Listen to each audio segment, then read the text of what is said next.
Olá, pessoal, boa noite. Sejam todos muito bem-vindos a mais uma live do Projeto Múltiplos Saberes. Eu sou a professora Alessandra Sena, licenciada em História, com mestrado em História Social e Cultural do Brasil pela Universidade Salgado de Oliveira, Universo. Boa noite, pessoal. Sejam bem-vindos à nossa 30ª live do Projeto Múltiplos Saberes. Eu sou o professor Alan Fernandes, licenciado em História e pós-graduado em História Social e Cultural do Brasil pela FEUC, uma instituição aqui da Zona Oeste do Rio de Janeiro. Gostaria de lembrar a vocês que logo após a finalização desta live, ela já vai se encontrar, né, no nosso canal do Projeto Múltiplos Saberes no YouTube. Não deixem de curtir a nossa página, de se inscrever no nosso canal lá no YouTube e clicar no sininho para sempre serem notificados de todas as nossas publicações. Bom, pessoal, hoje a gente tem o prazer de receber o professor Eduardo Posidônio. Eduardo é doutor em História pela Universidade Rural do Rio de Janeiro, mestre em História pela Universo, é professor da pós-graduação em História da África no Instituto Pretos Novos do IPN, aqui no Rio de Janeiro, professor da SME, da rede, né, pública também do Rio de Janeiro, e da Prefeitura daqui do nosso estado, desculpa, gente, também do estado do Rio de Janeiro. Hoje a gente tem, assim, para mim é uma grande alegria receber Eduardo. Eduardo foi meu colega de mestrado e trouxe para a gente parte da pesquisa de doutorado dele, né, que é com a temática, né, Antônio Francisco, um sacerdote africano do 800, ritos, práticas e costumes em uma casa litúrgica no Rio de Janeiro. Eduardo, boa noite, meu querido, seja muito bem-vindo. É um prazer tê-lo aqui conosco hoje para você apresentar para a gente parte da tua tese de doutorado. A gente estava até conversando sobre como os jornais trazem para a gente assim, informações que a gente fica até assustado, jornais do século XIX, né? Também estou fazendo uma pesquisa com jornais do século XIX, e às vezes a gente até se espanta, porque como parece com algumas situações que a gente está vivendo hoje. Boa noite, bem-vindo. Boa noite, Alê, boa noite, Alan.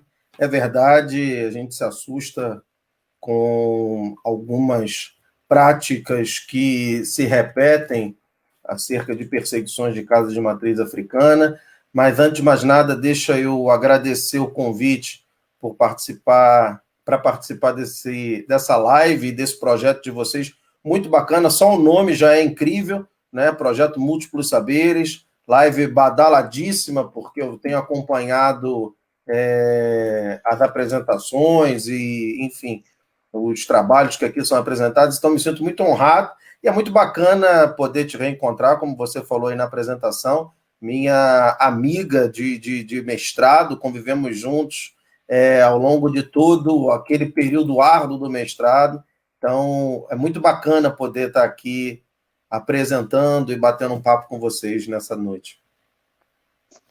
Eduardo, é interessante a gente pensar como algumas práticas se repetem. A gente sabe que a história não é cíclica, né? Mas a gente também sabe que quando a gente não aprende com a história, a gente acaba repetindo, né, algumas ações do passado. E aí eu queria que você começasse a contar para a gente sobre essa parte do teu trabalho, sobre parte da tua tese, e entender quem é esse agente histórico que integrou aí o teu trabalho todo, parte do teu trabalho de doutorado. Maravilha. Eu vou só pedir um minutinho, menos do que isso, para você e para o Alan, que eu estou acabando de divulgar aqui para o povo, que me pediu para lembrar que a nossa live, a nossa participação começaria agora às 7 horas. Estou mandando o link para os últimos amigos que me pediram para lembrá-los. Só um minutinho. Não tem problema, propaganda tá ótimo. Maravilha. Porque é até interessante a gente pensar isso. Ultimamente a gente recebe muita informação de live, muita informação de evento. Eu, por exemplo, perco praticamente todas. Na semana retrasada, o mês passado, não me lembro, eu recebi uma informação acerca do da live que o João José Reis ia participar, com o material que ele escreveu apresentando o Greve Negra. Eu comprei esse livro, mas ainda não tive tempo de ler, ele está na fila. Falei, opa, quero acompanhar, quero assistir.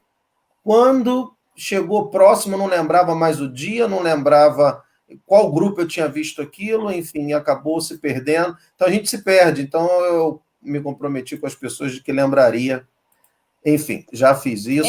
E aí é ótimo aproveitar aí a tua divulgação, a publicação, né, e avisar o pessoal que todos os comentários, as perguntas que vocês queiram fazer para o professor Posidônio, por favor, precisam ser feitas no post original da nossa página do Projeto Múltiplos Saberes. Se você fizer num compartilhamento, a gente não consegue visualizar, tá? E aí não consegue fazer a pergunta para o professor e, em consequência disso, a gente também não consegue obter a resposta da questão, tá? Então, quando vocês quiserem fazer algum tipo de pergunta, por favor, vão até a postagem original do projeto, tá? Lá no Facebook, @Projeto Múltiplos Saberes. É isso. Vamos lá, Eduardo? Vamos embora. Acabou aqui, já não tem para quem falar. Deixa eu só fechar meu WhatsApp aqui para não nos atrapalhar mais. Bom, então, algumas observações. O Alan já colocou aí na tela o Antônio Francisco, essa figura que eu gosto muito. Só uma observação, a Lei tinha falado dele ser africano, mas não, ele é brasileiro, nascido no Rio de Janeiro. Eu costumo chamá-lo de sacerdote afro-carioca do 800, e eu tenho assim um carinho diferente pelo Antônio Francisco como objeto de pesquisa, porque ele fecha a minha dissertação de mestrado e agora, no final da escrita da tese, ele acabou abrindo, né, a minha tese como introdução, porque ele é uma figura assim, interessante, tendo em vista que eu tenho acesso à casa dele, aos ritos que ele pratica, no ano de 1899. Ou seja, ele é um homem do 800, trazendo toda uma bagagem cultural e litúrgica do século XIX e abrindo as portas para o século XX. Eu, ao longo dos meus trabalhos, nesses últimos anos de pesquisa, eu tenho observado que o século XIX é o período X para a estruturação das casas afro-brasileiras e para o que a gente vai entender hoje por Umbanda, Candomblé e tantas outras práticas,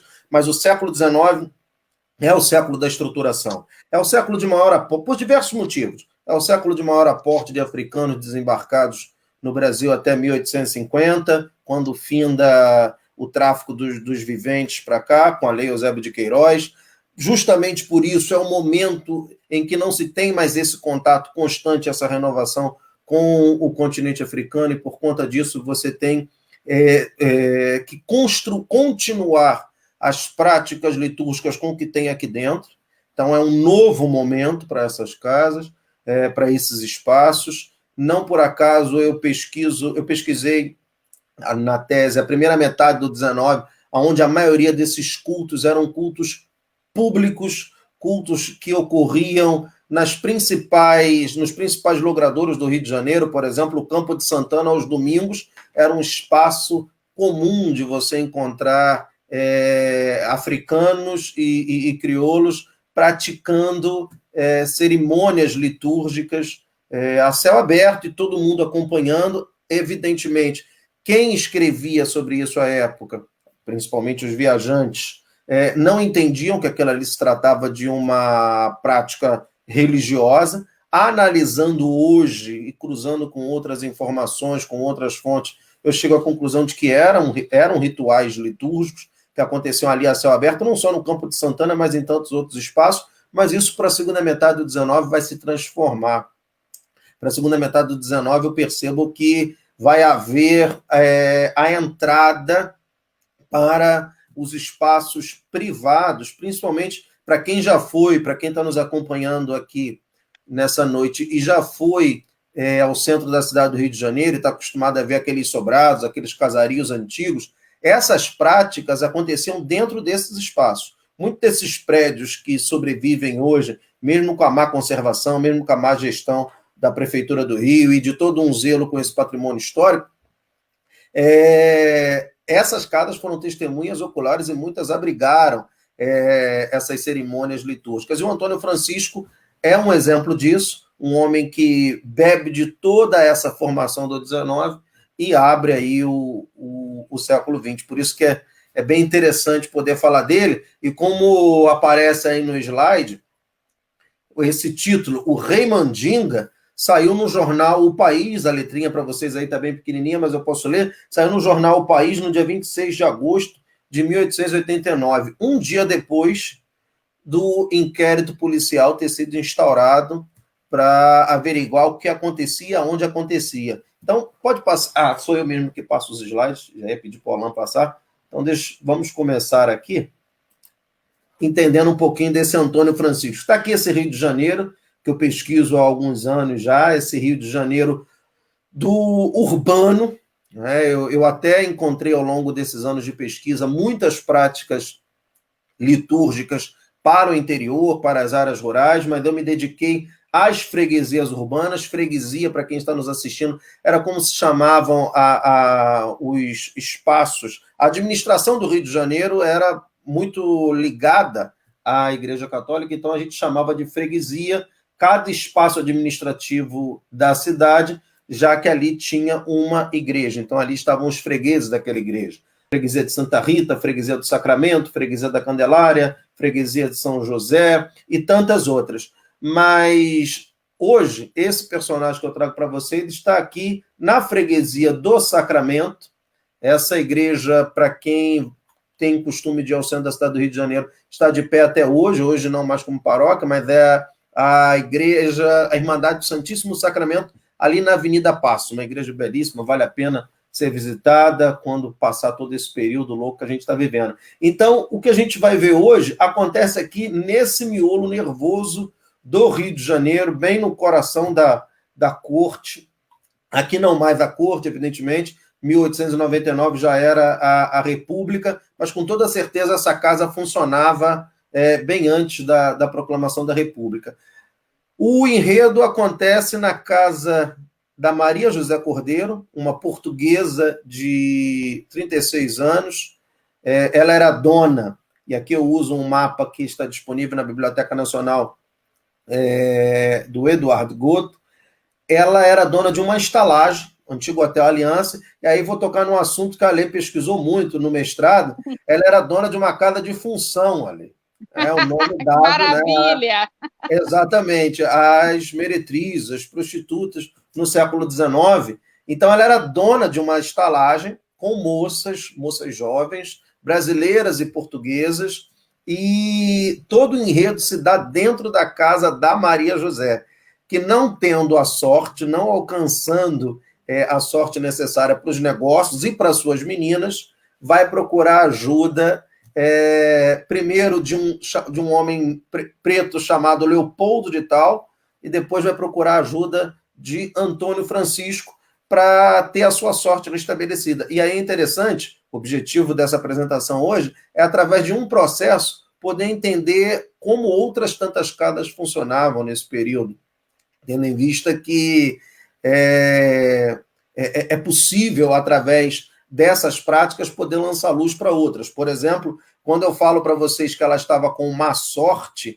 e está tentando restabelecer a sua boa sorte e a das meninas, isso é uma prática que me remete à África Centro-Ocidental, aos bacongos, principalmente, aos umbundos, povos que foram grande maioria no tráfico transatlântico que aqui entraram, e mais conhecidos ao longo de muitos anos atrás como os bantos, ou seja, eram os angolas, os congos, os cabindas, os monjolos. Esses grupos étnicos que aqui entraram, esses grupos que mais tarde ganharam o nome de grupo de procedência, acreditavam piamente que a má sorte era causada pela feitiçaria, e que, para você reverter a má sorte, só com o auxílio de um líder carismático, de um líder competente, capaz de reverter a ação maléfica de um feiticeiro. Esse líder em solo centro-africano,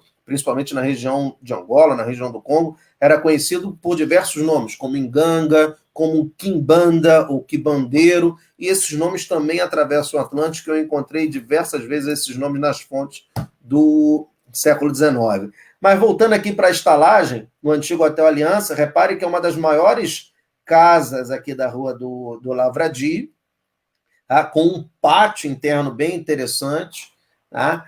E eu peguei uma foto que eu tenho aqui na minha parede, eu imprimi todo o mapa do Eduardo para poder ter uma noção dessa cidade do Rio de Janeiro. Tirei as marcações que eu faço no mapa para não ficar muito poluído, para vocês entenderem. Aqui está a rua do Lavradio, a casa, a estalagem da Maria José Cordeiro. O Antônio Francisco tinha sua casa litúrgica na Rua dos Inválidos, muito próximo à casa da Maria José Cordeiro, e um personagem que vai aparecer mais à frente, que é o doutor Benjamin, médico que vai atestar o óbito de sua filha, morava na Rua de São Pedro, do outro lado do Campo de Santana. Então, é uma outra questão que eu trago aqui com esse processo do Antônio Francisco, para quem está nos assistindo. O século XIX vai ser marcado por um embate ferrenho entre líderes religiosos afro-cariocas e médicos que estavam tentando conquistar a todo custo o seu espaço. E eu confesso a vocês, quando entrei no mestrado, alguns anos atrás, eu entrei imaginando, erroneamente, logo tive essa percepção, eu imaginava que curandeiros eram mais procurados, como eram chamados pejorativamente à época, eram mais procurados porque cobravam mais barato, porque era mais acessível à população. Nada, nada, nada. Ao longo das pesquisas, eu pude constatar que esses líderes religiosos cobravam muito mais caro do que os médicos. Para vocês terem noção, na minha tese eu trabalho com fragmentos biográficos de um líder religioso muito conhecido no século XIX, que é Laurentino Inocêncio dos Santos. Ele morava na Freguesia da Glória. Eu tive acesso, através de processo, através de denúncia, através de informes do Jornal do Comércio, aos preços que ele cobrava. Era muito mais caro que uma consulta num médico. E, pasmem, muitos médicos do 19 ofereciam consultas gratuitas na tentativa de angariar clientela. E aí não é difícil de compreender, a gente está falando de um período onde uma intervenção cirúrgica, na maioria das vezes, levava a óbito, a anestesia ainda não era algo conhecido e propagado na segunda metade do 19, então era muito mais fácil, e mexer com a crença das pessoas era algo assim muito complexo. Então as pessoas preferiam procurar essas lideranças. Então aqui entra um outro fator muito comum dentro dessas casas afro-cariocas do século XIX, a busca pela cura. Eu já falei de uma outra que era a busca pela sorte. Não por acaso, diferente da Bahia no século XIX, quando essas casas já são chamadas no jargão policial, no jargão jornalístico de casas de candomblé, no Rio de Janeiro isso não acontece. No Rio de Janeiro essas casas são chamadas de casas de dar fortuna. É um nome extremamente pejorativo, a ideia de você... é casa de buscar sorte, é casa de buscar sorte fácil. Contudo, em conversas com o Bob, com Robert Slenes, ele chegou a sugerir que é bem provável que até mesmo esse nome pejorativo tenha saído da noção que os centro-africanos tinham no Rio de Janeiro da busca pela aventura, da busca pela sorte, da busca pela boa vida. E isso só através de complexos atos ritualísticos. Então, já vimos duas coisas, a busca pela sorte e a cura. Vários processos que eu peguei do 19, inquéritos e processos, ali tinha descrição da busca pela cura. Então, eles eram concorrentes diretos desses médicos, então, por isso, foram perseguidos ao longo de todo o 19. Aqui eu trago a notícia, repare, o jornal O País destaca um espaço muito grande, isso para o 19, esse tamanho todo de notícia em um jornal do 19 é algo a ser destacado, então não era pouca monta, né, pouca coisa, a denúncia que o jornal queria fazer da casa do Antônio Francisco e do ritual que ele fez na estalagem da portuguesa Maria José Cordeiro. Como está pequenininho, eu vou ler alguns trechos aqui para vocês. Olha só. Como não visse, repare, é o jornal que dá a ele o tom pejorativo de Rei Mandinga.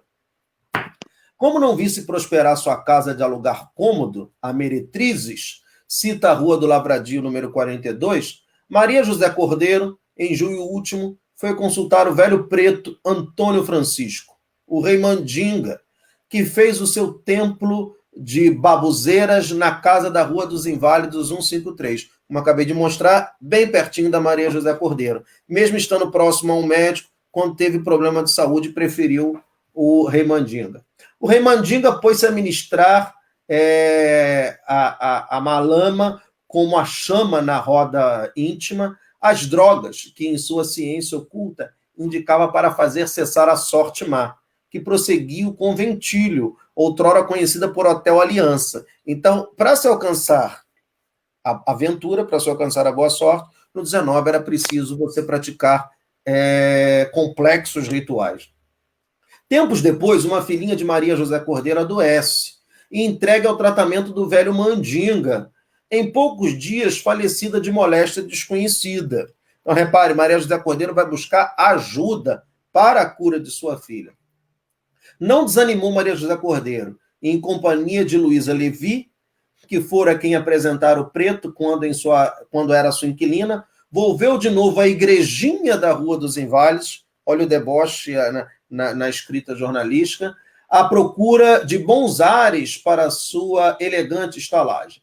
Mas, apesar de pagar caro, pois não lhe custava menos de R$100, cada servicinho do mandingueiro, continuava a casa da Rua do Lavradio quase que inteiramente às moscas. Olha aí, Ale, as funções na crise do final do 19, como você pesquisou. Cadê? Isso se deu em um grande desespero à sua proprietária, que ainda foi de novo ao tabernáculo do Rei Mandinga, que exigindo-lhe que desse um golpe decisivo no tal negócio que já havia feito empenhar todas as suas joias. O Rei Mandinga fez-lhe ontem, para dar o nome de golpe de morte, como ele chamou, fez transportar para a casa da Rua 42 do Lavradio grande quantidade de, olha aí, ervas de todas as espécies, búzios, galinhas mortas, manipansos, era o nome dado, esse é um nome centro-africano para os iteques, para os inquices, pequenas estatuetas, no qual recebia, através do complexo ritual, recebia o espírito, o encanto, né, através do preparo do engango, do quimbandeiro, através do bilongo, que ali era colocado, como se chamava em solo centro-africano. Todas as espécies de búzios, galinha, tais como, e santos, repare, tais como São Cosme, São Damião e etc. Ele não coloca no jornal, mas eu já aviso, no processo vai mostrar, também tinha um Santo Antônio, extremamente comum dentro das casas afro-cariocas. Santo Antônio foi propagado no Reino do Congo antes dos portugueses chegarem aqui. Santo Antônio intimamente era chamado de Antônio Malaú no Congo, ou seja, o Antônio da Boa Ventura, o Antônio da Boa Sorte. Foram raras as casas que eu pesquisei para o Rio de Janeiro do 19 que não tivesse a figura do Santo Antônio. Tá? E aqui, em hipótese alguma, eu acredito no santo católico como algo para esconder de alguém o culto africano, para esconder de alguém a divindade africana. Não, por conta exatamente do contato entre o Reino do Congo, lá ainda no final do século XV, e por mais de 200 anos de diálogo com o catolicismo, eu acredito que os santos católicos já estavam incorporados dentro dessa crença e faziam parte dos rituais e não serviam para esconder nada. Até porque esses caras estão dentro das suas casas, eles não têm que esconder nada de ninguém. Quem vai ao seu espaço vai sabendo o que está procurando. Tá? Então, para fechar aqui, tudo para preparar uma sessão que poria cobro caipora, ou seja, uma sorte de Maria Cordeiro. No entanto, o delegado da 7ª Circunscrição Urbana, tendo tudo ciência, deu busca no ex-hotel Aliança, apreendendo toda aquela trapizonga. O Rei Mandinga, porém, não foi preso. por não ter ainda chegado para a celebração do ato de ocultismo estranho e porco. Foi aberto inquérito a respeito. E, de fato, graças a esse inquérito, eu costumo dizer que eu trabalho com fontes obtidas no sofrimento, no infortúnio dessas pessoas. Batidas policiais, atuação dos jornalistas. Já, por conta do tempo, já informo, o século XIX é um século onde os pensadores da nação estão atuando na imprensa para construir aquilo que eles acreditam como país. Quem são esses pensadores? São aqueles oriundos, são filhos da elite, oriundos das principais universidades. O direito, principalmente, e a medicina. Não por acaso eu peguei diversos artigos no século XIX, dentro da Gazeta de Notícia, Jornal da Tarde, Jornal do Comércio, escrita por médicos, exatamente criticando os feiticeiros, dito por eles feiticeiros. Aqui a capa do inquérito aberto contra Antônio Francisco e todas as pessoas envolvidas. Quero chamar a atenção para duas coisas. O escrivão é o Major Conceição, o juiz é o afamado para a época Viveiro de Castros. Aliás, cabe fazer uma observação. Quando eu estava no mestrado, Ale e Alan, eu fiz uma pesquisa com esse nome. Até hoje existe no centro da cidade do Rio de Janeiro o escritório Viveiro de Castros, ou seja, a sua família manteve essa tradição para se perceber de qual personagem nós estamos falando. Professor, autor de diversos livros, autor da nova escola penal no Brasil no final do XIX. E o Antônio Francisco e todos os envolvidos são acusados pelo artigo 157 do novo Código Penal, o novo Código Penal de 1890, que tipificava o espiritismo e o curandeirismo como crime, nos artigos 156, 157 e 158. No Império, olha que interessante, a República, a res pública, coisa pública, o governo que vinha para ser o governo da cidadania, é ele quem tipifica como crime as práticas religiosas que não fossem próximas ao catolicismo. O Império não faz isso. Não por acaso, todos os líderes religiosos que eu vou pesquisar no Império são acusados de estelionato, ou seja, as pessoas estão perseguindo esses homens, essas mulheres, mas acusando eles de estelionato. Tá? Por exemplo, aqui, abrindo o inquérito, o delegado da 7ª circunscrição, ele pega como o jornal, repare como casa a informação do inquérito, feito um dia antes, com a informação que no dia seguinte saiu no jornal. Olha a comunicação clara e evidente que existia entre a imprensa e os profissionais da polícia. Olha aqui, ó, 13 panelas de barro contendo uma massa dentro, e por fora toda riscada a giz, com diversas cruzes. A gente está falando aí dos pontos riscados, complexos do sistema de crença dos bacongos. O cosmograma bacongo nos conecta com isso, a noção do ponto ser riscado. Foram vários os processos. Aliás, refaço a frase. Foram raros os processos em que eu não vi a presença da Pemba. No processo do Antônio Francisco, em um determinado momento, inclusive, uma das testemunhas fala nesse nome, Pemba.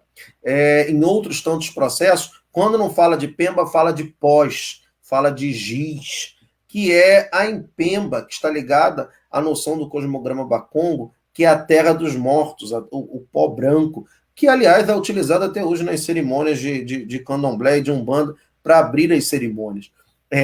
Para o complexo dos centro-africanos, até o 19, a noção de que o mundo dos mortos era marcado pela argila branca. Não por acaso estaria abaixo da linha horizontal que eles acreditavam ser a Calunga, o grande oceano. A terra dos mortos estaria abaixo. E ali, então, o pó branco, ou seja, a argila branca, seria essa terra dos mortos. Raros os momentos em que não citavam, ou nos jornais ou nos inquéritos e processos, a existência do giz ou desse pó. E aqui, no caso, nitidamente um ponto riscado. Eu encontrei muito ponto riscado, inclusive com os versos para o 19. Uma toalha branca, uma lamparina de azeite, 2 castiçais de vela, um copo com água, contendo um ovo quebrado dentro, com uma vinha, 3 imagens. Repare, ele não fala que era o São Cosme, São Damião e o Santo Antônio, mas mais à frente as testemunhas vão falar. Um pacote com quiabos, um pacote de pipocas, um pacote com pimentão verde, diversos pés de galinha seca com pimentas da costa, uma vasilha com pólvora, uma porção de carne fresca e um copo de azeite. Usando um nome, e aí é interessante destacar, todos os nomes e práticas que eu falo, com base nas pesquisas do 19 para trás que eu fiz. Pouco entendo das práticas religiosas hoje. O que, aliás, me deu muita segurança para fazer as pesquisas, porque eu não ia cometer nenhum anacronismo ao falar dessas práticas. Esses objetos aí, em outros processos, eram usados para fazer a amarração. E, cruzando com informações de solo centro-africano, esses seriam os inquices, ou seja, as pequenas cestas, os encantos preparados pelos sacerdotes. Então, o inquice não seria só uma pequena estatueta, aqui no Rio, conhecida nesse período como manipanso, mas seria também esses amarros, essas cestas. O Lehmann descreveu diversos objetos desses quando ele pesquisou, quando ele colocou no seu livro The Congo. Tá? Aqui, repare, o depoimento no inquérito policial da Maria José Cordeiro, a brasileira, a portuguesa de 36 anos, dona da casa de função, né? E aí ela corrige algumas informações dadas pelo jornal, porque quem faz o tratamento da sua filha é o Leopoldo, já que ela soube que ele tinha poderes para restabelecer a saúde. O tratamento consistiria em banhos de erva. Então a portuguesa pagou 50 mil réis para o Leopoldo, e tal foi a crença na eficácia que ele falou, olha, só quero os 150 mil réis que faltam depois da melhora da sua filha. Infelizmente, a filha não resistiu, acabou vindo a óbito, e mesmo assim, repare, ela continuou procurando pelos serviços dele, agora para restabelecer a boa sorte, agora para restabelecer a tranquilidade dentro da sua casa, já que não estavam alcançando a prosperidade. E aqui, repare, olha o que eu tiro do processo.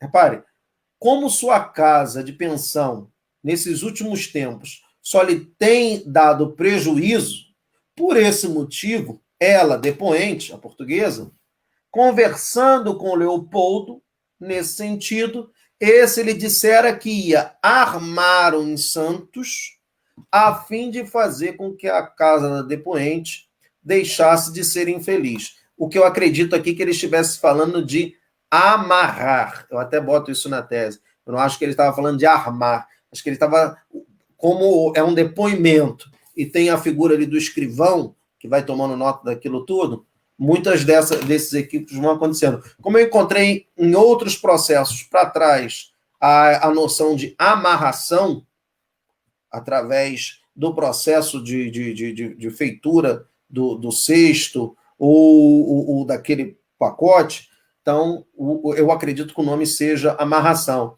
Aqui, como eu tinha falado, repare, pego lá na Hemeroteca Digital, aliás, ferramenta sensacional da Biblioteca Nacional, vale a pena para quem está começando suas pesquisas, visitar o site da Biblioteca Nacional. Aliás, eu sou muito grato à Biblioteca Nacional, fui bolsista logo no início do doutorado, que me ajudou muito no desenvolvimento dessa pesquisa. Então, olha só, o doutor Benjamin, que atesta o óbito da filha dela, era cirurgião renomado do Hospital da Misericórdia, lá na freguesia de São José, era especialista em vias urinárias e operações, e morava bem pertinho da Maria José. E mesmo assim ela faz questão de procurar o auxílio de uma liderança religiosa. Repare, a gente já está entrando no século XX e as pessoas estão preferindo buscar o auxílio das lideranças. Isso é muito interessante. E aí cabe reforçar a memória aqui de quem está nos assistindo. Quem nunca passou, por exemplo, pelas mãos na infância, quem tem um pouquinho mais de idade aqui, das rezadeiras, das benzedeiras, que rezavam a espinhela caída, que tiravam o quebranto, o mal-olhado, ventre virado e por aí vai. Então, essas mulheres, né, são herdeiras exatamente dessas práticas curativas realizadas dentro dessas casas no Rio de Janeiro, essas casas afro-cariocas. Tá? E aí alguns depoimentos, já para chegar na metade e no final do inquérito, para abrir para a gente bater um papo. Justina Maria da Conceição, 40 anos, morava na Travessa de São Diogo, e ela, de maneira curiosa, ela estava trancada dentro de um quarto na estalagem, porque cada menina na estalagem tinha seu quarto para viver e atender seus clientes, mas tinha um quarto só reservado para práticas religiosas. Era onde Maria José Cordeiro armava o seu altar, colocava os vasilhames, as ervas, tudo que o primeiro Leopoldo, depois o Antônio Francisco passou a recomendar para ela. E é interessante que ela estava trancada. Quando a polícia chega, ela diz, não, eu sou lavadeira, eu só vim aqui buscar roupa. Mas a polícia diz, mas como é que você só vem buscar roupa se aqui dentro só tem trapo? E ela não soube responder. Eu desconfio que a casa da Maria José pudesse ser mais do que uma simples estalagem. Tivesse ali uma continuidade do espaço litúrgico do Antônio Francisco, o que era muito comum para o 19. Por exemplo, o afamado Juca Rosa, que a Gabriela Sampaio vai escrever, e era o líder religioso mais conhecido do 19, sem sombra de dúvidas, ele tinha sua casa lá na o que é hoje a Avenida Senhor dos Passos, eu vou lembrar o nome para a época, daqui a pouco vem o nome dessa rua. Rua muito comum também para o Baixo Meretrício e também para a época e comum da presença de líderes religiosos. O Juca Rosa ele não fazia trabalho só dentro da sua casa. O processo dele, que é riquíssimo, também, eu tive acesso, ele vai fazer trabalho em outras tantas casas. E eu consegui, não por acaso eu tenho na minha tese, um capítulo só falando de iniciações ritualísticas, no 19, o que passou, inclusive, no 19, já a ser chamado no Rio de Janeiro de feitura de santo, que é mais ou menos como a gente conhece até hoje, né? E, aliás, foi por isso que a gente tocou nesse assunto, né, do susto que eu tenho quando eu vejo uma mãe, por exemplo, perdendo a guarda da sua filha, porque ambas estavam dentro de um barracão de candomblé, no qual a filha passava por uma iniciação ritualística. Me assusta muito, porque parece que eu estou no 19. Né? Parece que eu estou revivendo algo que eu trabalhei nos últimos anos. Né? Mas voltando aqui para a apresentação, eu encontrei diversas casas descritas no jornal ou em inquéritos policiais que fica claro que naquele exato momento pessoas estavam passando por um processo de iniciação. Cabeças raspadas, por conta dos objetos que estavam dentro do espaço reservado. Por exemplo, tem uma figura muito comum, já apareceu em diversos trabalhos, não só no meu, que é a Leopoldina Giacomo, a famosa rainha mandinga, para a segunda metade do 19, que estava lá iniciando suas meninas quando a polícia chegou. Tá? Então, acredito, é provável que eu suponho que Justina estivesse passando por algo parecido, mas aqui faltam evidências. Não está tão claro como eu encontrei e trabalhei no capítulo para outras tantas realidades no 19 de nítidos processos de iniciação. Tá? Luísa Levi, 24 anos, casada, mas morava na estalagem. Olha que interessante. Aí ali pode desvendar melhor esses mistérios, já que ela trabalhou com essa questão da prostituição no 19. Para ela, no depoimento dela, olha que interessante, não nega nada do que acontecia e vai dizer, ele tinha a função de tirar o caiporismo. Olha a palavra que vai aparecer lá no bendito jornal País no dia seguinte. Olha a conexão que esses homens tinham. Né? Olha o acesso que eles tinham para ler algo que deveria ser confidencial, como um inquérito. Então, ela tinha a função de tirar o caiporismo da casa de Maria José, ou seja, a má sorte que abatia na vida da portuguesa. A Eufêmia de Jesus, com 33 anos, também moradora da estalagem, ela falou, os trabalhos, olha o nome, o trabalho feito por Leopoldo, não era para fazer mal, mas sim para voltar à sorte. Então, ninguém vai negando o que estava sendo feito ali dentro. A Rita de Cássia, brasileira de 25 anos, ela fala, ó, fazer a armação, e aí eu acho que é uma falha do escrivão, eu acho que eles estavam falando em fazer a amarração, né? Sabia que os trabalhos propostos por Leopoldo e depois por Antônio Francisco era com a finalidade de melhorar a sorte da Maria, tá? E que ela, por diversas vezes, viu as cerimônias do seu quarto, o azeite sendo derramado na porta e um pó esparramado pelo chão. Olha a empemba sendo usada aí. Olha o giz sendo utilizado nas cerimônias, como eu falei, uma herança. É ela quem vai trazer à luz a ideia do Santo Antônio, o Antônio Malaú, que eu encontro em outras tantas casas. Olha, um altar para Santo Antônio foi erguido com a ajuda de Ana, e era o Santo Antônio responsável para tentar trazer o dinheiro de volta para dentro da estalagem. Isso muito me remete a Lei e Alain para a África Centro-Ocidental, no Antônio Malaú, Antônio da Boa Ventura. Aliás, a crença em Santo Antônio aqui dentro não foi só propagada por conta dos portugueses, né? Mas acredito que parte do que a gente criou hoje em Santo Antônio também fora propagado por conta dos centro-africanos. Olha só, a Emília, olha como é que ganha até um tom folhetinesco, um tom de novela, né? Ela vai dizer que via umas pipocas no seu quarto, não sabendo por que daqueles objetos pararem ali dentro. Repare que o ritual se estendia para outros espaços da estalagem, né? Ana Vieira, portuguesa com 30 anos, ela viu por várias vezes pelo buraco da sua fechadura o Leopoldo matando algumas galinhas para fazer despacho para tirar o atraso de vida da proprietária e da inquilina. E viu Justina dar banho, aquela que estava presa dentro do quarto, presa entre aspas, banho de ervas em Maria José, e que custava 25 mil réis. Então, quando você vai lendo um inquérito ou um processo, as coisas vão se encaixando. O que me leva a crer aí, relembre, lá no início eu mostrei que a estalagem ela tinha um pátio muito grande, era uma das maiores construções ali da Rua do Lavradio. Então, eu acredito que as cerimônias não fossem só dentro do quarto reservado para isso. Para Ana Vieira poder observar do buraco da sua fechadura, está acontecendo no pátio.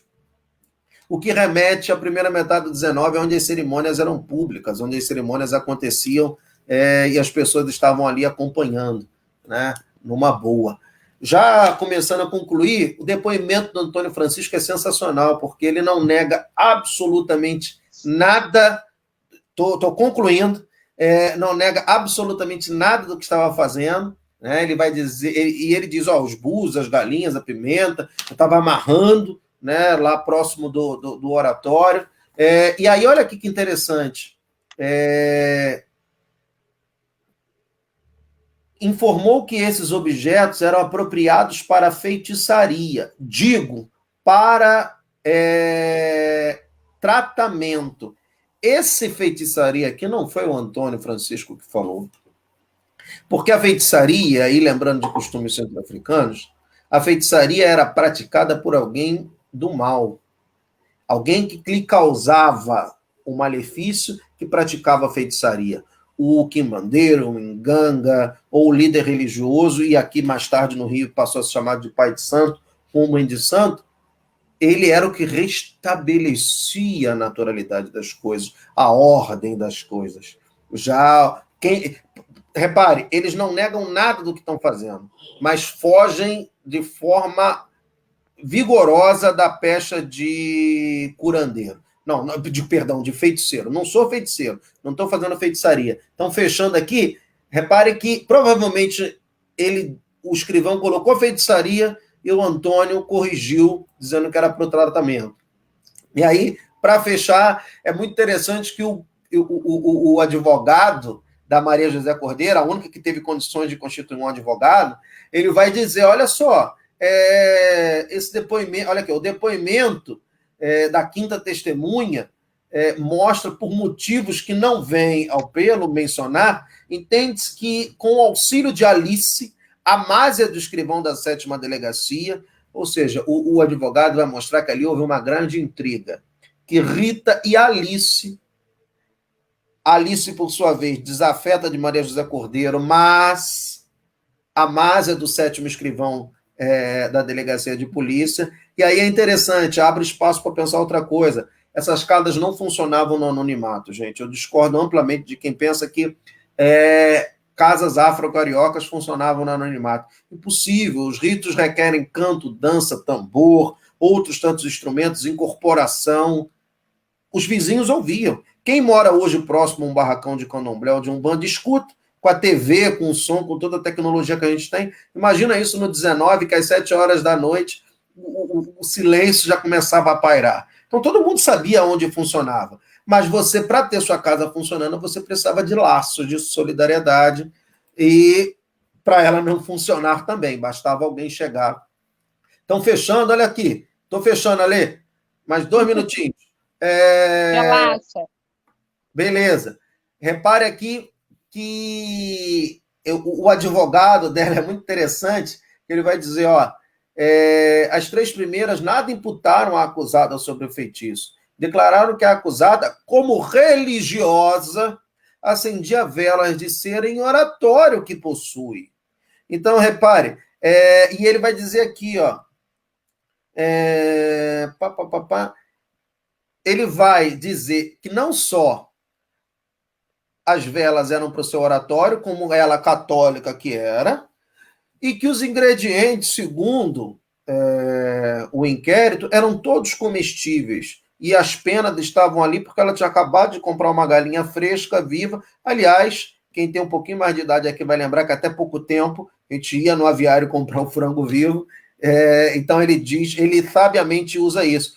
E aqui uma curiosidade, depois desse tempo de pesquisa, mestrado e doutorado, eu chego à conclusão que a noção que a gente tem que os santos católicos eram para esconder as divindades africanas, seja ela dos centro-africanos ou também dos iorubãos, como os orixás, isso é uma ideia muito nova, criada no século XX, arrisco dizer que é criada no século XX, por conta das estratégias nos tribunais, nas estratégias criadas por rábulas e advogados para defender seus clientes. Eu peguei outros processos para a primeira metade do 20, em que o advogado dizia, os santos que vocês encontraram comprovam que ela é católica.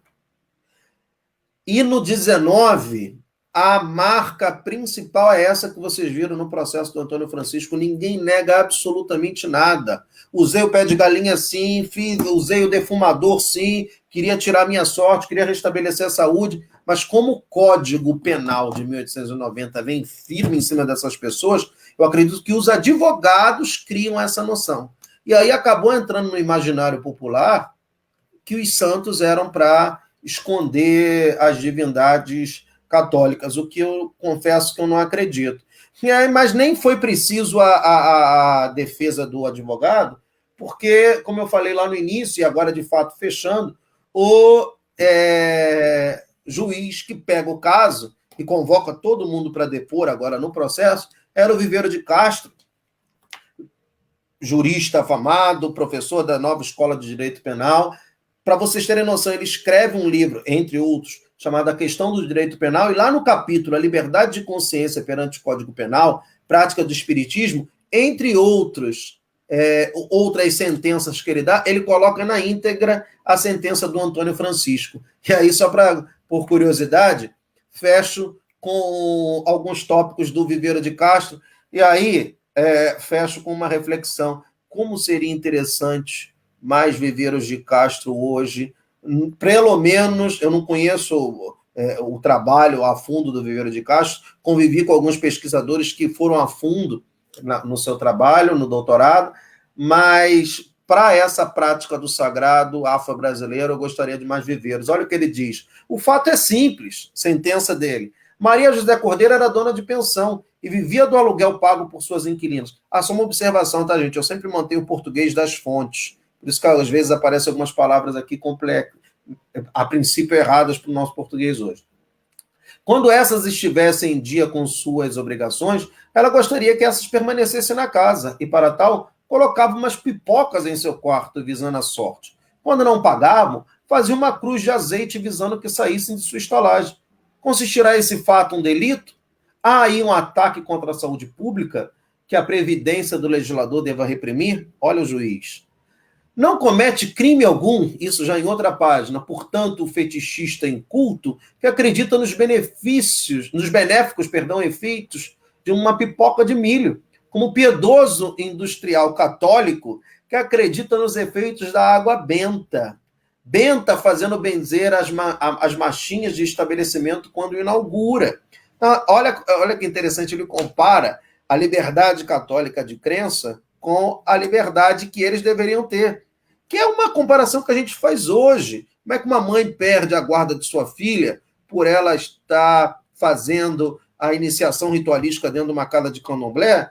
Se o católico, eu sou católico e levo as crianças de minha família para serem batizadas na pia batismal pequenininho, se o evangélico leva seu filho para a escola dominical desde cedo, e assim sucessivamente. Então, cada pai que cuide, como a Constituição deixa muito bem claro, da prática religiosa de seu filho. Muitos riem-se das práticas ridículas dos negros feiticeiros, mas não sendo-se em banquetes com 13... Não, mas, repare, não sentam-se em banquetes com 13 convivas, não viajam nas sextas-feiras, e veem no quebrar de um espelho o prenúncio infalível de uma desgraça. Ou seja, tem medo do feitiço, mas é cheio de superstição. Ele é sensacional nessa parte. Enfim, e termina absolvendo todo mundo, ninguém vai preso, mas, infelizmente, isso não era a tônica da época. A maioria das pessoas eram condenadas e presas por conta do artigo 156, 157, 158 do Código Penal. Enfim, é isso. Para não me estender muito e abrir aí para o bate-papo. Sensacional, sensacional. Eu estou aqui, nossa. Alain adora, né, Alain? Extremamente didático, né? Uma aula. Eu sou apaixonado, eu adoro pesquisar essas coisas também. Não é a minha área de pesquisa oficial, mas eu faço isso por hobby mesmo. Eu adoro pesquisar as fontes do século XIX, principalmente. Alain, só um instantinho. Debates, pode tirar né, o slide aí, por favor, que a gente consegue se ver melhor. Isso, beleza. Ok. Melhorou, né? Então, assim, para mim é sensacional, né? Eu tenho particularismos com essa questão religiosa, porque eu sou apaixonado por história das religiões, né? E gosto muito de pesquisar essa área. Inclusive, depois eu vou pedir o slide para que me envie por e-mail, por causa do mapa, enfim, outras coisas, né? Professor, só para lembrar, e aí eu já tinha anotado aqui, mas os nossos seguidores são bem afiados, né? Você estava tentando lembrar o nome da Rua do Senhor dos Passos, né? Durante o século XIX. Primeiramente, quando ela foi criada, ela se chamava Fernão Gomes, e depois Rua da Polé, né? Por conta da lagoa, né? Da Lagoa da Polé, que ali tinha, próximo ao Campo de Santana, né? E aí eu não sei se são esses nomes que vêm à sua mente, né? Mas o Senhor dos Passos é registrado, pelo menos dessa forma, como esses dois nomes, Fernão Gomes ou Rua da Polé. E eu gostaria de agradecer a Aline Xavier, né, que afiadíssima já colocou logo aqui para a gente os nomes também. Obrigado, Aline. Aline, minha companheira de trabalho lá na escola. A casa do Juca Rosa, hoje ficaria na esquina da Senhor dos Passos, e hoje a frente da casa dele daria para o que hoje é a Rua Diego Feijó. Uhum. Então, essa é o nome da Diego Feijó, que me fugiu completamente a mente, mas era uma casa muito, muito, muito famosa. Se a Aline puder nos auxiliar aí depois. Mas hoje ela é chamada de Diego Feijó, Regente Feijó. Aquele bequinho bem pequenininho que tem ali, você está na Presidente Vargas, você entra e vai sair lá na Praça Tiradentes, passando por ele. Aquela rua ali, me fugiu completamente o nome agora aqui, mas daqui a pouco eu lembro. Relaxa que você vai lembrar. Exato. Eduardo, pois é. Assim, para a gente começar a bater o nosso papo, né? Só uma correção. No mestrado, eu trabalhei com prostituição do século XIX, mas em Portugal. Mas também não está tão distante do que a gente tinha por aqui, né? E aí, uma coisa interessante, quando eu fiz meu projeto de mestrado na época... Lembrei ali, antes que eu esqueça. Rua do Núncio. Rua do Núncio. Rua do Núncio. Pronto. Lembrou.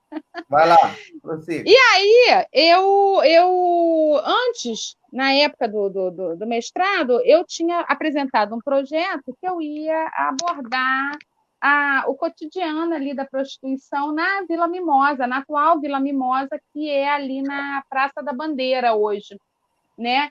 E durante o tempo que eu fiz o trabalho de campo, que eu fiz a pesquisa para montar o projeto e apresentar ao universo, engraçado que você estava falando aí de algumas práticas, né, dentro da casa da Maria José, e aí me remeteu rapidamente a algumas práticas que eu vi durante o trabalho de campo. Então, assim, por exemplo, você falou do colocar o giz, o pó no chão, na porta. É engraçado, nas casas da Vila Mimosa tem isso. Se coloca, na verdade, se coloca algo inflamável na porta, se coloca fogo e se pula quando o dia não está muito bom, entendeu? E é uma prática muito comum ainda dessa coisa de trazer a sorte. O mesmo vale para os santos nas casas, né? Então você tem lá os santos nas casas de prostituição. Algumas casas possuem santos nas casas de prostituição da Vila Mimosa. Agora, quanto às rezadeiras, eu tenho um privilégio, porque a minha sogra ela é uma rezadeira, então ela reza o ventre virado, a espinhela caída, o mal olhado, né? E aí você vê como é que essas práticas ainda são bem... não tanto como a gente gostaria, mas ela ainda resiste, né? Apesar que a minha sogra já está com uma idade bem avançada, e se ela não me ensinar, eu não vou aprender a fazer a reza. Bom, mas voltando aqui para a questão, por exemplo, da documentação, né? Eu acho que é interessante a gente pensar, você teve fazendo parte do teu doutorado, você fez ele sanduíche na Universidade de Boston, né? Eu queria que você falasse para a gente um pouquinho dessa tua experiência de fazer parte do teu doutorado lá e também falar dessa questão do Código Penal de 1890, porque aí é interessante a gente pensar que esse Código Penal de 1890, a gente tinha acabado de passar pela abolição, né? O que a gente vai fazer com toda essa população negra que agora está aí ociosa, né? E a gente pensa logo no Código Penal para a gente começar a tipificar, né, aquilo que não era considerado crime, lá no início do 19, como você viu na sua pesquisa de mestrado, e a partir da República tem essa tipificação de crime. Outra ideia também que você deixou fantástica, e eu acho que isso muitos de nós precisa trazer à tona sempre, essa ideia de que a República ela aconteceu de uma forma mega, hiper, super revolucionária, e não tem nada disso, né? Ela é vendida para a gente como se tivesse sido revolucionária, e ela não é, ela não foi revolucionária, né? Eu acho que isso é interessante a gente colocar. E aí eu queria que tu falasse um pouquinho mais sobre essa tua experiência na Universidade de Boston e falasse um pouquinho mais dessa questão do próprio Código Penal. Só deixar aqui registrado para você que eu tive acesso a um texto incrível, agora me fugiu o nome, mas eu lembro da leitura do texto, quando eu estava fazendo uma pós-graduação em ensino de História da África, no Colégio Pedro II, que falava justamente esse do Santo Antônio, né? Esse Santo Antônio em África, e as várias, não sei se eu diria vertentes desse santo em África. Né? E foi maravilhoso, porque eu não conhecia, né? E conheci lá. E aí queria que você conversasse um pouquinho com a gente isso. Olha quantas coisas essa tua pesquisa traz na minha cabeça, hein? Estou comentando. E aí eu acho que não sei se você vai mais à frente trabalhar com isso, se é do teu interesse, mas a questão até da própria Umbanda que está sendo criada lá no início do século XX. Né? Essa Umbanda que, na minha humilde percepção, eu não sou religiosa das religiões. Na verdade, eu não tenho nem religião, sou agnóstica. Mas essa Umbanda, para mim, me parece muito elitista para que garantisse o culto daquelas pessoas que também procuravam o candomblé, né, aquele pessoal da elite que procurava o candomblé, antes de todas essas perseguições do iniciozinho do século XX, final do XIX e início do XX. Vamos papear aí, tem mais coisa. Bom, vamos lá. Eu anotei aqui para não me perder. Eu vou de trás para frente, tá? Vai. Com relação à Umbanda, é muito interessante, porque quanto mais eu analiso as fontes das regiões da África Centro-Ocidental, eu chego à conclusão de que o que a gente tem hoje dentro das religiões afro-brasileiras, a Umbanda representa muito essa herança vinda dessa África Centro-Ocidental. Essa herança que mistura, por exemplo, os santos católicos dentro dos seus altares. Foram diversas fontes que eu achei, por exemplo, no 19, em que a descrição me lembrava hoje chamado de Gongá. Por exemplo, o Laurentino Inocêncio dos Santos, quando eu pego uma prisão dele em 1879, o Jornal do Comércio vai dizer que o seu quarto, onde as cerimônias aconteciam, tinha um rico e alfaiado altar, com imagens de igreja. Repare, quando eu comecei a ler, não só esse jornal, mas outros, e fazendo a junção, é o altar hoje da Umbanda. Né? O Islenes, que aliás eu acho que foi o autor do texto que você leu falando sobre Santo Antônio, ele há muitos anos vem se dedicando a entender o Antônio e Malaú nos dois lados do Atlântico, ele mostra, ele abriu, por exemplo, em um dos seus trabalhos do Malunga Ngoma Vem, acho que foi uma segunda versão, ele mostra uma outra coisa, o culto aos ancestrais como algo ligado aos centro-africanos. Por exemplo, quando as migrações ocorriam nas terras centro-africanas por questões de guerra entre sobas, por questão de conflitos, ou até mesmo fugindo de questões escravistas, era comum que esses povos, ao chegarem numa nova terra, antes de mais nada, buscassem os ancestrais daquele lugar. Se não cultuassem aqueles ancestrais, eles acreditavam piamente que não teriam boa sorte, não teriam plantação, suas mulheres não seriam fecundas, por aí afora. Quem é o ancestral quando esse camarada está atravessando o Atlântico, está atravessando a Calunga e chega aqui? É o ameríndio.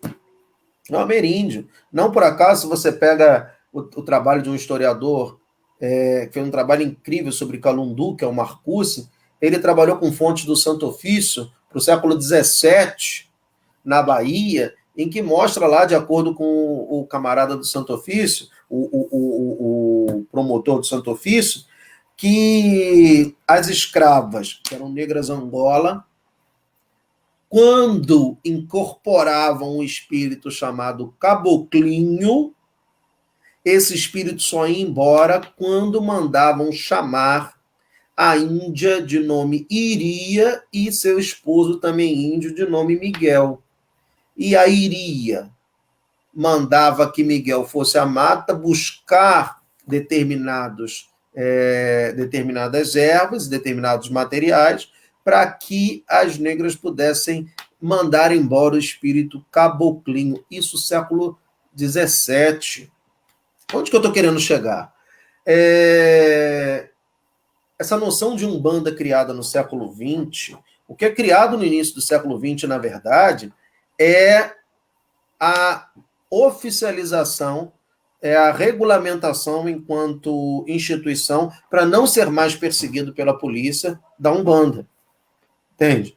No início do século XX, as casas de Umbanda e de Candomblé tinham que ser registradas na polícia, tinham que ter autorização para funcionar, diferente do século XIX. Então, as associações que vão ser fundadas no início do XX, e dali vem a ideia de que Umbanda tenha sido criada no 20, isso é um erro. Outro exemplo, o próprio Bob, o Islenes, ele faz uma pesquisa para uma revolta que ocorre em Vassouras, em 1848, onde escravos revoltosos se reuniam no meio da floresta, vestidos de branco, em uma roda, e o nome dessa associação era Umbanda. Então, repare, esse nome já era comum aqui. O que vai acontecer no 20 nada mais é do que a institucionalização dessas práticas. Então, quanto mais eu vejo o século XIX, vejo essa mistura, essa crença nos santos como mais um agente desse complexo processo ritualístico, a iniciação passando por esses complexos de crença centro-africana, eu vejo que a Umbanda ela já existia, mas só se oficializa com esse nome como instituição no 20. Da República, estou indo de trás para frente.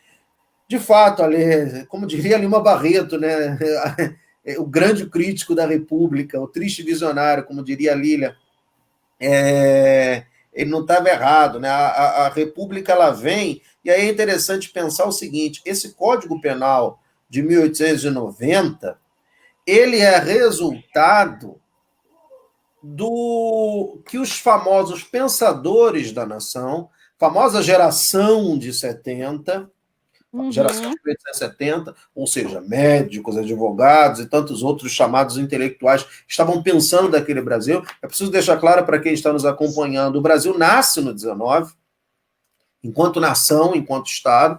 Então, o que nós tínhamos era uma colônia. Então, ao nascer no 19, enquanto nação independente, ele precisava ser construído, precisava ser pensado. Como é que você vai pensar essa nação? Como é que você vai levar esse Brasil adiante? Né? Então, não por acaso, diversas instituições nascem nesse período, mas focando aqui no Código de 1890, é interessante destacar o seguinte: ele é nada mais, nada menos que a resposta a esses intelectuais que estavam atuando nas mais variadas áreas, na imprensa, como eu falei, na política. Tá? Vou citar um exemplo, né? Em livro não tem spoiler, né? Mas na tese, eu trabalho, como eu falei, com o Laurentino, e o delegado de polícia, o doutor Correia Dutra, eu já tinha visto o Laurentino no mestrado, e eu ficava encucado por que o subdelegado da Freguesia da Glória prendeu o Laurentino em 1878, aí meses depois foi lá, prendeu ele de novo. Primeiro prendeu acusando ele de ser estelionatário, por ter casa de zumbu. Depois prendeu por estar em uma arruaça. Eu vou descobrir que ele foi preso porque desacatou o inspetor de quarteirão, provavelmente revoltado ainda com a primeira prisão. E depois, em 1879, 10 meses depois, prende pelo mesmo motivo da primeira. Aí eu fiquei encucado com aquilo. Quando eu vou começar a ver, a procurar, quem é o doutor Correia Dutra? Quem é o doutor? O doutor Correia Dutra é um ilustre médico, um afamado médico, um médico que na década de 70 tinha acabado de se formar, seu consultório ficava na Rua da Assembleia, bem próximo a um bar que Laurentino tinha na Rua da Misericórdia, tá? E esse médico não tinha freguesia. Mas repare, ele, por ser filho também do pai de mesmo nome, figura ilustre do Império, ele é alçado a subdelegado da Freguesia da Glória. Depois vai ser condecorado com a Ordem de Cristo, vai virar major, enfim. Mas enquanto ele foi subdelegado, quem ele foi perseguir? Os curandeiros. Então, repare, são esses homens que estão construindo a nação. E são armas diferentes, né? Os que estão nas casas afro-cariocas, eles estão usando do seu conhecimento, propagando o seu conhecimento através da sua clientela. Contudo, do outro lado, você tem homens que têm acesso à imprensa, que é formadora de opinião pública. Aliás, essa palavra chega no Brasil também, essa expressão chega no Brasil no 19. Então, são homens que estão formando ideias e formando as leis, porque são os homens que estão entrando na política. Eduardo, e não faltam nos jornais do século XIX que a gente tem pesquisado, eu então estou nesse momento pesquisando a República, não faltam para a gente também, eu acho que travei. Não, estou te ouvindo. Está ouvindo? Não faltam para a gente também os anúncios de jornal dos serviços desses médicos, né? A gente, quando abre normalmente a última página, que é aquela página dedicada aos anúncios, a gente se depara com inúmeros médicos. Como eu falei. Eu não estou falando dos charlatões, né? não, tá? Eu estou falando dos médicos mesmo. Não, e como eu falei, Números. muitos oferecendo serviços gratuitos. E Exatamente. no mesmo jornal que eles estão anunciando, no mesmo jornal eles denunciam, entre aspas, essas práticas, porque eles precisam fazer com que a população não acredite nesses homens, fazer com que a população não acredite mais nessas lideranças. Né? A lei caiu. Enquanto ela está aí, eu vou aproveitar para falar da outra pergunta dela. Né? Então, só para fechar esse raciocínio, são grupos que estão lutando com armas extremamente desiguais, são grupos que estão lutando com armas extremamente desiguais. Né? Enfim, e a Lê perguntou do doutorado de sanduíche em Boston. Primeiro,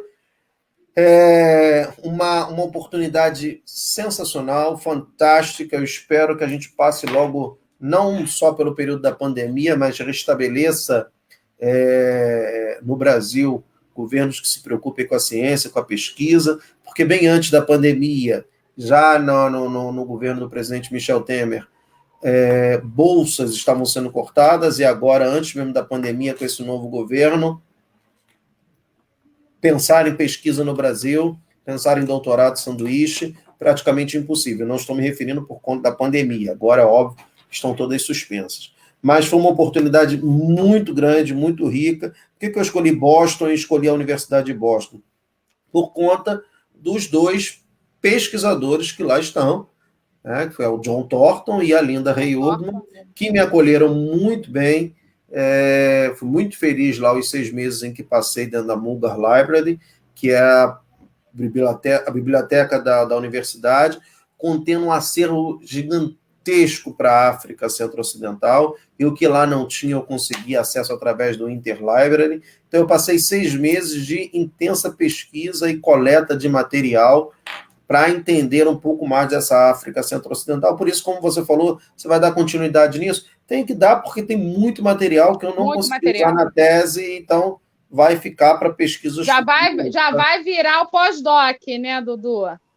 Eu confesso que eu estou pensando mais em descanso nesse exato momento. Mas... Vai nada, Eduardo, vai nada. Mas daqui a pouco vira. Daqui a pouco vira. Mas... E assim, Eduardo, eu tive acesso a textos do Thornton, também nessa especialização em História da África, e tive também um texto do Índio Miguel, que foi excepcional, não lembro... Bom, por fim, mas eu li o texto, está por aqui guardado em algum lugar, e foram leituras que trouxeram assim uma informação e um conhecimento que eu não tinha tido ainda, né, esse acesso. Foram leituras muito esclarecedoras. Alan, a gente tem algum questionamento dos nossos seguidores? Assim como você, nós temos vários questionamentos também. Eita! Né? Então, assim, eu vou começar aqui, vou dar preferência para o pessoal aqui que está nos assistindo, que está aqui nos acompanhando. Então, nós temos na verdade, eu vou começar por uma referência. A Janaína, deixa eu colocar aqui, a Janaína da EOK, ela pergunta: professor, pode dar referência sobre essa informação de escravos vestidos de branco em reunião de nome Umbanda? Claro, Janaína. Super indico a leitura. A Árvore de Nizanda Transplantada. É um texto do Bob, do Robert Slenes. Repetindo, A Árvore de Nizanda Transplantada. Está num livro chamado Trabalho Livre e Trabalho Escravo. Contudo, se você coloca A Árvore de Nizanda Transplantada, você consegue também a versão mais completa desse texto, que é em francês, mas dá para selecionar, jogar num tradutor. Tá bem bacana esse texto. Caso você não tenha acesso ao livro, deixa aí nos comentários da página seu e-mail, que vou anotar seu nome aqui. No final, eu tenho esse texto escaneado, que eu trabalho com ele também com os meus alunos da pós, aí eu te mando, porque é muito interessante. É um texto do Robert Slenes, um dos maiores especialistas nessa questão da cultura centro-africana no Brasil. Então, vale a pena ser lido. Eu te mando depois, deixa o e-mail aí. Então, obrigado, Janaína, aí pela interação. Nós temos também uma pergunta da Aline Xavier.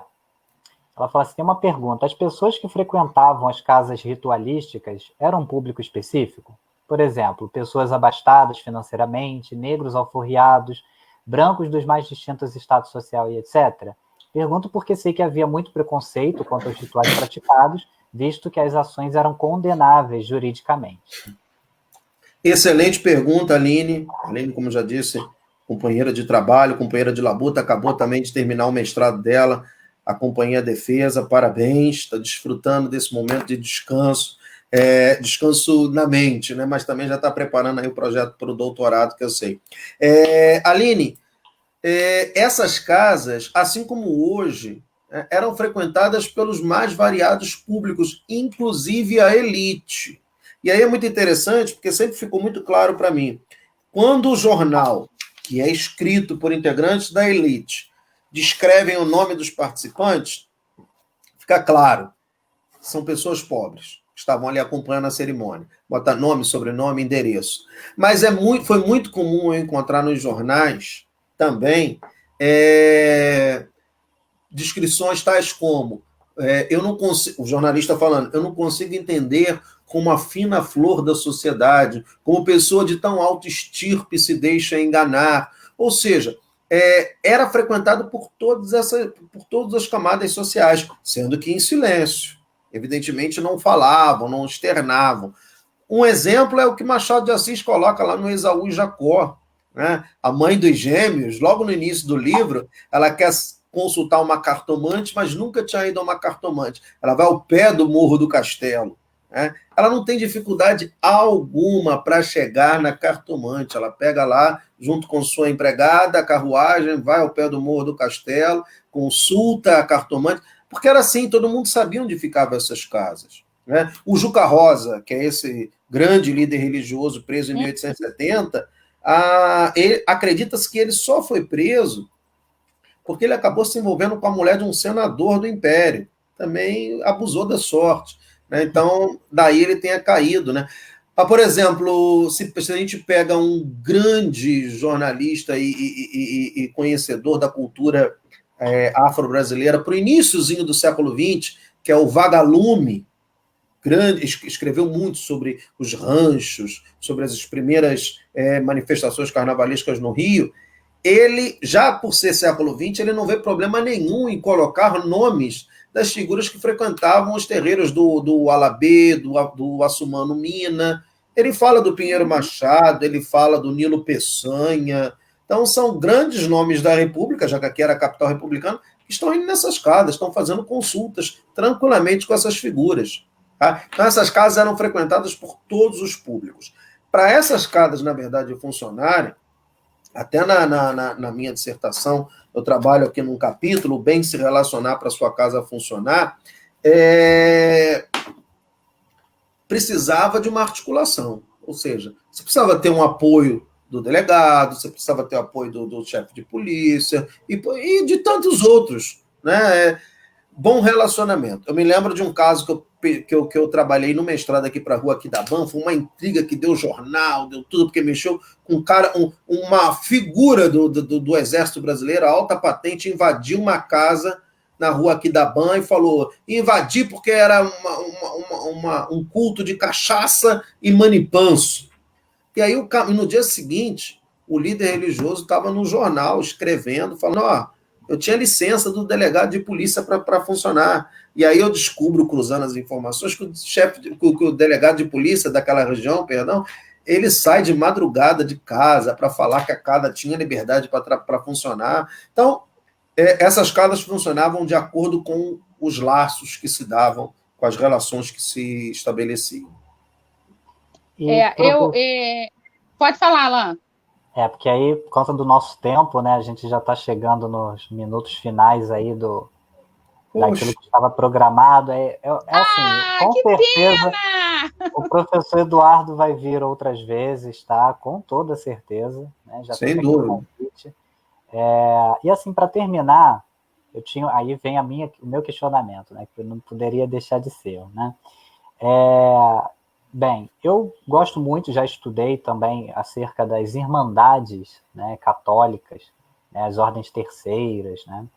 E aí, nesse mesmo período, e aí dentro das suas fontes, das suas pesquisas, né, eu gostaria que você falasse, se você tem acesso, né, alguma informação dessas disputas, né, que havia entre as ordens terceiras, né? A ordem terceira é um conjunto, né, uma união de católicos leigos, né, que não são religiosos, portanto não são padres, né, não são freiras, e havia as Irmandades Pretas, né, justamente para tentar o domínio da religião sobre aquela população, né? E aí eu lembro de algumas igrejas, né, que estavam vinculadas, Nossa Senhora do Rosário dos Homens Pretos e de São Benedito, né, que fica na Rua Uruguaiana, está em pé até hoje, onde funcionou, não sei se ainda funciona, o Museu do Negro, né, está lá. Funciona. Foi catedral, inclusive, do Rio de Janeiro, né, antes de 1808. A igreja de Santo Elesbão e Santa Efigênia, né, que fica ali na Rua da Alfândega, na esquina com a Avenida Passos, né, bem próximo, inclusive, do seu recorte geográfico, né? E aí eu faço ponte com as igrejas também que tinham não necessariamente tinham vínculo com essas ordens, mas eram frequentadas também, que era a matriz de Santa Rita, né, na Avenida Marechal Floriano, ali na esquina entre a Visconde de Inhaúma, e a de São Jorge, né, que na verdade é São Gonçalo Garcia, mas é muito conhecida por São Jorge, que fica logo ali em frente, próximo à Central do Brasil, né, em frente ao Campo de Santana, né, na Rua da Alfândega, né?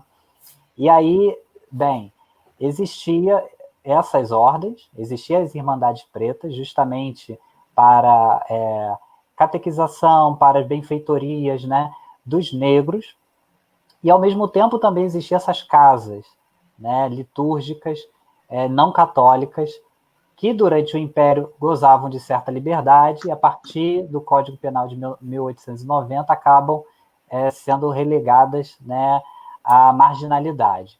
E aí, durante as suas pesquisas, eu gostaria de saber se você tem alguma informação de algum caso específico, de algum evento de conflitos entre essas denominações. Excelente pergunta, Alan, excelente colocação. Não existia conflito porque eu, pelo menos, não encontrei conflito e não acredito, porque elas funcionavam sem o menor problema e era exatamente o mesmo público.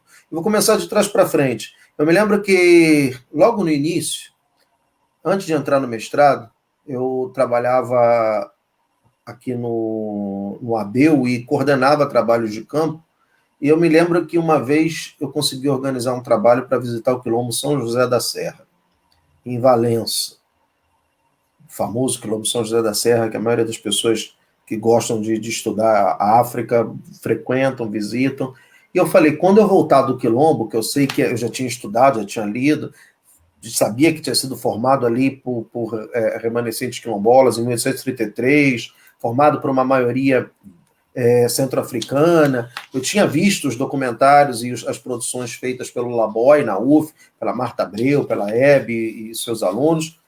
Quando eu chego no Quilombo, São José da Serra, primeiro local do Quilombo é a igrejinha de São José.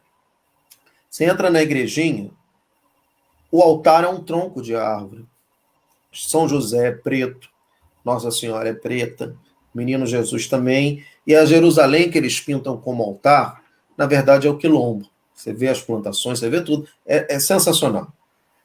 Esse é um lugar sagrado dentro do Quilombo. O outro lugar sagrado desse Quilombo é o Jequitibá. Você tem que subir muito, meus alunos ficavam angustiados, mas eu fazia questão de levá-los ao Jequitibá. O Jequitibá é tido como sagrado para eles. E o terceiro lugar sagrado, o terreiro de Umbanda, hoje comandado pela matriarca do Quilombo, que é a mãe Tetê, filha de mãe Zeferina. Mãe Zeferina, irmã do falecido tio Manuel Seabra, que nos deixou há pouco tempo. Todos, mãe Zeferina e Manuel Seabra, filhos de ex-escravos. Olha como é que isso está próximo. Eu cheguei a encontrar nesse Quilombo tia Maria, 105 anos quando lá cheguei, também filha de escravo. Estou falando isso pelo seguinte, eu perguntava a todos eles na primeira visita, qual a sua religião? Eu sou católico. Depois de muita intimidade, começaram a falar da Umbanda, mas eu me lembro perfeitamente quando eu parava, todas as vezes, passei aí mais de uma vez por ano, todos os anos, ininterruptamente ao Quilombo, e aí quando os meus alunos perguntavam, mãe Tetê, qual a sua religião? Ela, eu sou católica, sou da Umbanda. Aí eu sempre perguntava, qual é o mais importante, mãe Tetê? Eram os dois. Aí falava com muito carinho de um lugar e do outro. Isso muito me remete a essa África centro-ocidental. Essa semana eu estava lendo, junto com o grupo de pesquisa que eu faço parte, chamado Saberes Conectados, aliás, um grupo bacanérrimo de pesquisadores brasileiros que estão pensando muito sobre África centro-ocidental, trabalhos incríveis. O Brasil tem avançado muito, muito, né, nessa questão do estudo de África. E nós estávamos discutindo uma fonte de um viajante, na verdade não foi nem viajante, ele era um português, judeu, lá de Lau Batalha, que mora por um bom tempo em Angola. E escreve cartas para informar um outro amigo seu judeu, e numa dessas cartas ele narra que chega em uma vila e encontra pessoas lendo o Evangelho. A descrição que o Batalha dá das pessoas mais velhas sentadas no entorno, da música que era cantada, do cachimbo que era fumado, isso te remete nitidamente a um preto velho, sabe? Então, onde que eu estou querendo chegar? Não era nenhum despropósito você frequentar a igreja, porque você acreditava tranquilamente na igreja. Eu não gosto dessa coisa da imposição. Ah, foi imposto. A gente está falando de fé. Fé não tem como o cara estar disfarçando. O catolicismo chega no Reino do Congo no final do século XV, 1483, antes dos portugueses chegarem aqui, o Reino do Congo se converte ao catolicismo. Claro, como o próprio John Thornton vai dizer, vai nascer ali um cristianismo africano, cristianismo africanizado, e é isso que vem para o Brasil. Então esse cara ia numa sessão lá com o Antônio Francisco, o Laurentino, tantos outros, e ia à igreja tranquilamente, sem nenhum problema. E levava para dentro dessas irmandades as suas práticas. Uma dica, pega, por exemplo, algumas aquarelas de Debré. Debré tem uma aquarela, uma prancha chamada Negras Novas indo para o batismo. São mulheres que estão com a cabeça raspada, duas crianças com a cabeça raspada, vestidas com roupa que hoje qualquer pessoa, quando olha, fala, está saindo do santo. Estão entrando na igreja recebidas pelo padre. Está lá no Viagem Pitoresca. Você pega, está lá. Debré tem o enterro de uma negra Moçambique. É um cortejo que está sendo levado para dentro da igreja da Lampadosa, que, aliás, existe até hoje, também na Senhor do Espaço, pequenininha ali, chegando na esquina da Tiradentes. Quando você para analisar não só a descrição do Debré, mas a imagem, na imagem tem tambor, na imagem tem fogos. Aí você pega o enterro de um rei negro, também do Debré. Ele está sendo levado dentro o corpo está na rede, uma mortalha. Aí na frente você vê um inganga, que tem um cara ali com um penacho na cabeça. Eu identifico ao longo do meu trabalho os ingangas usando esse penacho na cabeça. Aliás, aqui abrindo o meu livro do mestrado, eu uso a imagem de um inganga em solo africano com esse penacho na cabeça. Na figura do Debré você vê um inganga comandando e com uma galinha na mão, despenando a galinha. Aí foi uma interpretação sensacional do Bob. A galinha remete a complexo ritual de centro-africano de comparações entre palavras e sons, de metáforas. Inzala e Isala, ou seja, pena e alma, eram palavras pronunciadas mais ou menos com a mesma fonética. Então, não por acaso, nas cerimônias de entembe, nas cerimônias fúnebres, você usava um galo e arrancando a pena dele para acalmar a alma do morto. Aí você olha na gravura do Debré, além de ter um inganga ali na frente, tem uma pessoa que vai à frente do corpo com a galinha na mão. E está levando o corpo para ser enterrado aonde? Dentro da Irmandade. Então essas coisas não se separavam. Não se separavam. Eu cheguei a brincar para fechar com um aluno meu na época da graduação, que ele falou, tirei da minha casa a obrigação de ir à igreja depois de uma feitura de santo. Falei, talvez você tenha tirado uma tradição secular, vinda inclusive de solo africano. Até porque as irmandades estavam lá primeiro antes de vir para cá. A Irmandade dos Angolas, super recomendo para quem quer estudar a Irmandade, um livraço da Lucilene Reginaldo, pesquisadora lá da Universidade da Bahia, Federal da Bahia, chamado Rosário dos Angolas. Ela mostra a Irmandade do Rosário, essa mesmo que você citou aqui no Rio, mas em Portugal e em Angola. Então, são conexões. Né? Então, acho que não se separava, não. E não era nenhuma contradição. Professor, só deixa eu, antes de terminar, fazer duas colocações que eu tinha anotado aqui, eu acho importante, com relação a... Eu concordo com você, com a sua tese também, de que não havia, em momento algum, a tentativa de se tornar anônimo essas casas litúrgicas, mesmo apesar, né, do Código Penal, da criminalidade, de colocá-las dentro da marginalidade da lei. Só lembrar que durante a primeira década, 1914 a 18, o Venceslau Braz, que foi presidente da República, se cansou de se consultar com tia Ciata, né, que era rezadeira. Né, tia Ciata, que é famosa por dentro no quintal de sua casa ter nascido samba, né, ali na Praça 11. Então, é importante se lembrar que durante essa época, de 14 a 18, como presente, o Venceslau Braz, por ela ter ajudado a secar uma ferida da perna dele, ele se tornou tão grato que durante todo o mandato dele, ela não foi perseguida. O terreiro dela era assegurado por 2 guardas todas as noites. Né? Todos os dias tinha lá 2 guardas lá, assegurados pelo presidente da República. Então, é importante citar isso aqui, eu acho bem interessante. Sim. Com relação à Umbanda, né, eu não sabia dessa informação, que eu aprendi aqui hoje, que a Umbanda é algo anterior ao próprio início do século XX, mas aí faz mais sentido ainda o que você disse, porque no início do século XX, na verdade, aquela prática, né, a tradição da Umbanda, que já mesclava o catolicismo e a religião de matriz africana, se alia ao espiritismo, né? Eu acredito eu que a oficialidade se dá no início do século XX, né?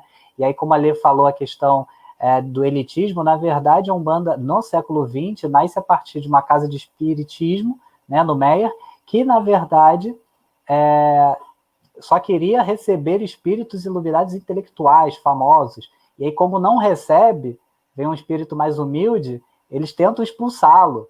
Né? E aí, justamente, o elitismo é o contrário, né? A Umbanda nasce a partir da humildade daquele espírito que... Então, vem aqui essas ideias que eu anotei aqui, eu tinha me esquecido de falar, eu achei bem pertinente, né? Só uma observação, Alan, é bem interessante ouvir você falando, e como ninguém perguntou por que eu uso tanto a noção de afro-carioca, é uma expressão que eu me apropriei do livro da Mary Caras, uma importante historiadora norte-americana, radicada no Brasil, na Universidade de Goiás, com um importante trabalho que a gente considera como a Bíblia da Escravidão Urbana, que é a vida dos escravos no Rio de Janeiro. Então, me apropriei e ampliei essa noção de afro-carioca exatamente para ter a noção de que aonde tem comunidade escrava no Brasil, vão ter manifestações religiosas, manifestações culturais, manifestações dos mais variados sentidos. Ou seja, isso joga um pouco por terra a noção de que o samba tenha vindo da Bahia, ou o candomblé tenha vindo da Bahia, ou cada região que teve uma comunidade escrava teve prática religiosa, onde tinha batuque, onde tinha tambor, tinha batuque. Então, não por acaso você tem um samba diferente na Bahia, um samba diferente no Rio de Janeiro, um samba diferente em Minas, um samba diferente no Sul, e práticas religiosas diferentes na Bahia, no Rio, porque aonde você tinha uma comunidade escrava, por isso que eu costumo chamar sempre afro-carioca, para dar essa noção de que as coisas existiam aqui, né? E que essa noção de Bahia vai ser construída mais tarde pelo meio acadêmico, né? Nem pelos praticantes, não. Mas não é nenhuma implicância com tia Ciata, não, muito pelo contrário, eu acho que ela tem que ser reverenciada e faz parte da nossa história, tem que ser muito bem respeitada e representada na nossa fala. Muito obrigado. Também para falar desse afro-carioca, que eu trabalho tanto. Eduardo, eu quero muito agradecer a sua presença aqui conosco hoje. Foi um prazer enorme tê-lo aqui com a gente. Espero que você possa voltar em um outro momento. Por favor, até porque tem muito mais coisa aí para a gente falar. Pois é. E depois você não deixa de colocar lá na descrição também a referência, né? Manda para a coleguinha aqui também, tá bom? Por e-mail. Manda sim. E deixa também o linkzinho para o seu livro, tá? Que a sua dissertação de mestrado virou livro. Inclusive, eu usei em uma das minhas aulas na pós-graduação e os meus alunos ficaram encantados porque nunca tinham visto, nunca tinham tido acesso àquele tipo de leitura. Né? Isso aí, já vamos fazer a propaganda do livro do professor Posidônio. É isso, Dudu, muito obrigada, viu? E se tiver também alguma pergunta que o tempo não tenha permitido ser respondida, depois eu passo lá na página dos saberes. Estou sempre aí, às vezes eu não consigo acompanhar no horário, mas estou sempre na página, vendo depois, acompanhando, eu passo por lá depois e respondo individualmente cada pessoa que deixou a pergunta lá. Pode deixar. Muito obrigado. Obrigada, querido. Agradeço muito o convite, Alain, agradeço muito o convite, Alessandra, por fazer parte desse projeto bacana que vocês estão fazendo, que é levar conhecimento nesse período tão complexo que a gente vive. Então, isso é um alento, né?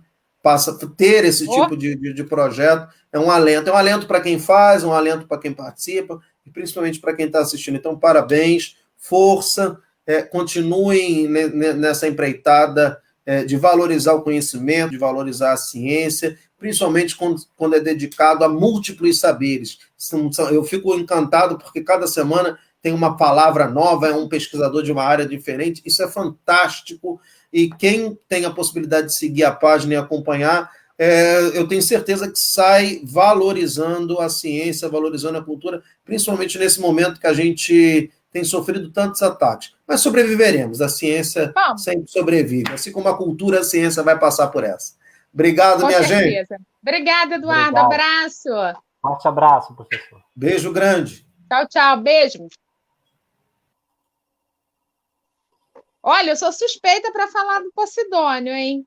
Meu amigo, e dá uma aula maravilhosa. A palavra-chave foi sensacional. Esse foi sensacional. Eduardo é incrível.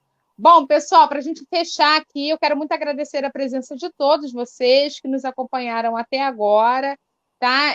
Também deixar aqui sinalizado que o nosso espaço Múltiplos Saberes pós-pandemia estará lá funcionando com preparatório Enem, preparatório militar, preparatório para o magistério. Será um prazer tê-los conosco também no nosso espaço Múltiplos Saberes. Boa noite, obrigada a todos. Muito boa noite a todos, até terça-feira. Até mais, pessoal.